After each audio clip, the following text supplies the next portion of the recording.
जय श्री राम मित्रों। मैं संजय शास्त्री आप सभी को राधे राधे। आशा करता हूं आप लोग बेहतर होंगे, अच्छा होंगे। आज हम लोग इस वीडियो के माध्यम से भादो गणेश चौथ व्रत कथा के बारे में जानेंगे। इस कथा के व्रत करने से क्या फल मिलता है। इस कथा में राजा नल और रानी दमयंती के बारे में कहा गया है, जो कि उनका राजपाट छीन जाने से, इस व्रत को करने से उनको पुनः वापस राजपाट मिल गया। तो आइए इस कहानी के माध्यम से हम लोग कथा के बारे में जानते हैं। आइए।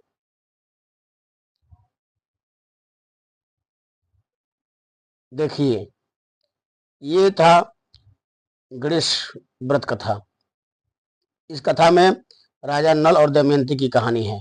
तो आइए इस कथा को हम प्रारंभ करते हैं। बोलिए गणेश भगवान की जय। गणेश जी कहते हैं, भाद्रपद महीने के संकष्टी चतुर्थी हर प्रकार की सिद्धि दिया करती है।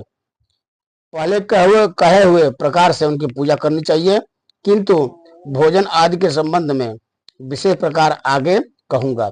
श्री कृष्ण जी कहते हैं, इस प्रकार पुत्र को कहने पर पार्वती ने पूछा कि पूजा और भोजन में कौन सा विशेष प्रकार करना चाहिए। गणेश जी कहते हैं, गुरुओं द्वारा कहे गए मार्ग से भक्तियुक्त होकर उनके व्रत का आचरण करें। 12 महीने में भिन्न भिन्न नामों से उनकी पूजा करें। 12 महीनों के चतुर्थी के दिन प्रातः काल नित्य कर्म से निवृत्त होकर विनायक, एकदंत, कृष्णपिंग, गजानन, लंबोदर, भालचंद्र, हेरंब, विकट, वक्रतुंड, आकृत, विघ्नहर्ता, गणाधिपति प्रभृति 12 नामों से पृथक पृथक पूजा करें। पहले कृत युग में नल नामक एक राजा हुआ, जिसकी दमयंती नाम की एक प्रसिद्ध रानी सुंदरी थी। देव योग से स्त्री वियोग के दुख देने वाले उसको एक श्राप मिला था। उस समय उसकी स्त्री ने उस उत्तम व्रत को किया था।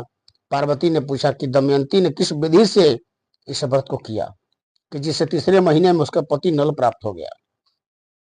श्री कृष्ण जी कहते हैं, हे युधिष्ठिर, इस प्रकार पार्वती द्वारा पूछे पर गणनायक ने जो कहा उसे सुनो। गणेश जी कहते हैं, हे माता, नल राजा की विपत्ति क्रम से बढ़ने लगी। हाथी खजाने से हाथी, घोड़े साल से घोड़े चोरी हो गए। चोरों ने खजाना लूट लिया। दुष्टों ने महल में आग लगा दी। राजकर्म में का चौपट हो गया। वहां के मंत्री सब छोड़कर भाग गए। राजा भी जुए में अपना सब राजपाट गंवाकर अंत में दमयंती के साथ जंगल में चला गया।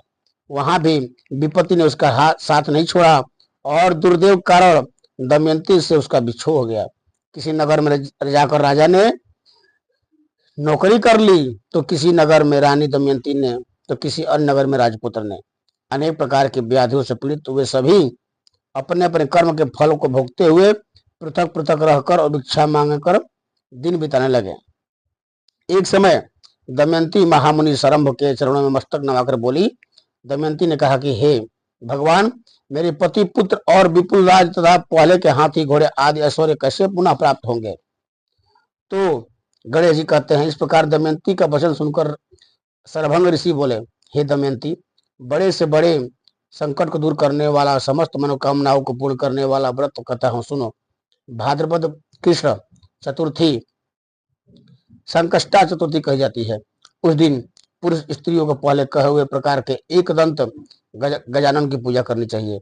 उस व्रत के करने से देवी 7 महीने में तुम्हारी मनोकामनाएं सफल हो जाएगी। गणेश जी बोले, तब दमयंती भाद्रपद महीने के संकष्टा चतुर्थी से इस व्रत का आरंभ कर लगातार 7 महीने तक गणनाथ का पूजन से तत्पर रही और 7 महीने के बाद उसके पति, राजपुत्र और पहले की तरह समस्त ऐश्वर्य प्राप्त हुआ। श्री कृष्ण जी बोले, हे युधिष्ठिर, आप भी इस व्रत को करें, आपको भी नष्ट राज्य पुनः प्राप्त हो सकता है और समस्त शत्रुओं का नाश होगा। हे राजन, इस प्रकार समस्त दुख को नाश करने वाला, अविद्या को देने वाला व्रतों में उत्तम यह व्रत मैंने आपसे कहा। तो मित्रों, ये था गणेश चौथ व्रत की कथा की कहानी।